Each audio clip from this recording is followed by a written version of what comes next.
My name's Noel. I'm the founder and director of my company, Noel McDermott Psychotherapy and Consultancy Limited.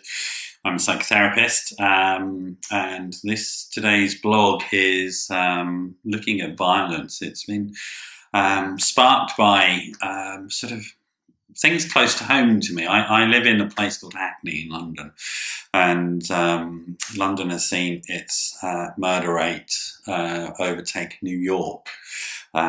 Sort of in the last few weeks for the first time in ever, actually, I think, in many years, certainly.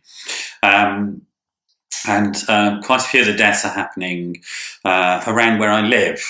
So this is very personal. I caught myself the other day walking home, walking past sort of just a group of young people, and generally I wander around Hackney and feel perfectly cool about everything that's going on, particularly where I live.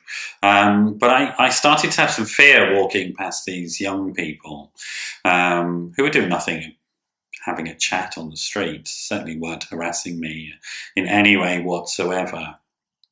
But I started to feel fear. And I got home and sort of reflected upon those feelings. I guess as a psychotherapist, that's what we do. And reflected upon the sort of messages that I'm getting at the moment around the potential for violence, with these statistics, etc. And what seems to be happening between young people, and it's often between young people. I'm certainly not the target of any of this stuff, although I could be the target, as I live in a major city, of other types of violence. So I wanted to address that. I wanted to sort of push back on the fear and just decide I'm not stepping into that. There's no need for it.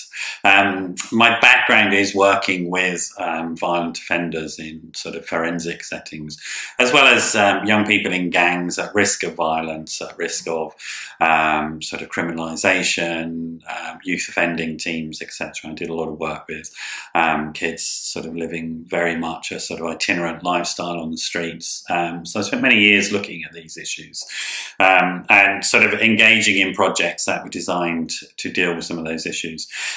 First thing to say is that violence isn't connected to any specific age or gender or class or race. It's very much part of what it is to be part of the human race, in fact. And like our primate ancestors, humans evolved the capacity to do violence against each other. There's a big debate about why that happens, but put very simply, the strongest factor on whether violence emerges at a population level are sort of cultural factors, i.e. what happens to people as they're growing up. Very simply put, I just want to deal with this sort of side issue of mental health and violence. It's certainly not the case that that people with mental illness are more violent than people without mental illness. Quite the opposite is true. People with mental illness tend to fall into what's called a vulnerable group, and vulnerable groups are often the victims rather than the perpetrators. There are the odd occasions, and I've worked in things like multi-agency public protection, for example. There are odd occasions when somebody with a defined mental disorder will have comorbidity around violence and predatory behaviour, but it's very, very small numbers, thankfully, because it's quite frightening stuff when it does happen, but it is really tiny, less than 1% of the population. Most violence is committed between people who are perfectly mentally well by most diagnostic criteria, but would have been experiencing circumstances in their life which have led them to the situation that they're in, where violence seems like a sensible option.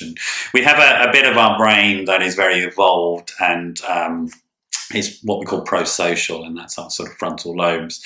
And then other bits of our brain which are not so well evolved and are more primitive and look at survival mechanisms. And so there are complex factors going on inside us in terms of the more evolved aspects of our personality and the more primitive aspects of our functioning, both combining to create decisions to use violence. But if I go back to the beginning of this blog and thinking about this issue of fear, I think mostly looking at that, this fear stuff is at the core of a lot of it for me as a psychotherapist, and certainly in the forensic work I did and the many years I spent working with people experiencing and perpetrating violence.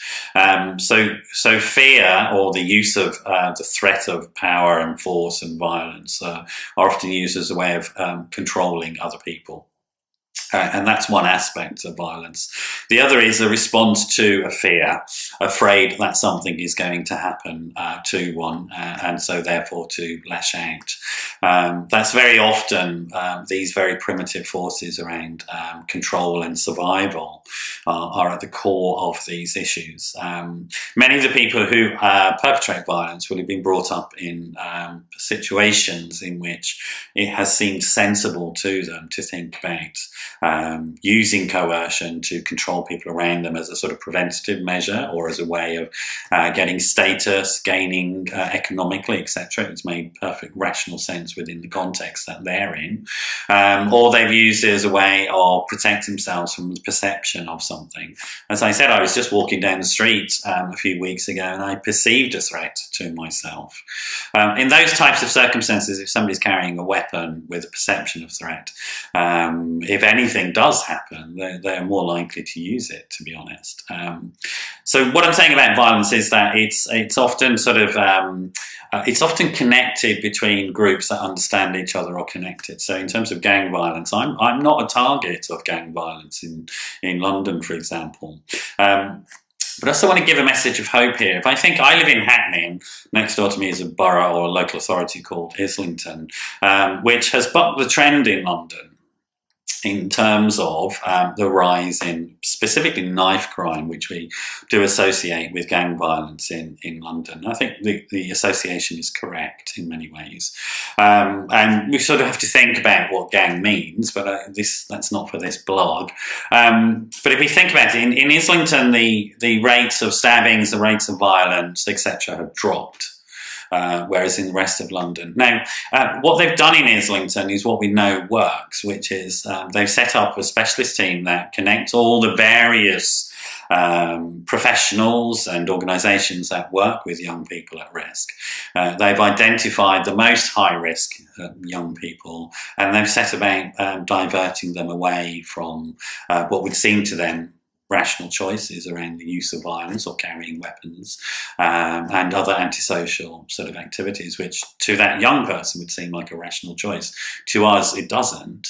But we have to do the work with that very, very marginalised member of society about bringing them back on board and giving them the option to understand that there are other choices that can be made in life. And that's what Islington has been doing, this specialist sort of gang work that they've been doing. And it's successful. And we know this stuff is successful, but we periodically seem to forget it. Which is maybe our responsibility. That these sort of working with people at risk of committing antisocial activities and diverting them away from it and moving them into other options and other choices will have a positive benefit for the whole of us. And in terms of collective survival and collective improvement of the quality of life, the fundamental message I'm going to give is that the more we connect, the better the world gets and the safer the world gets.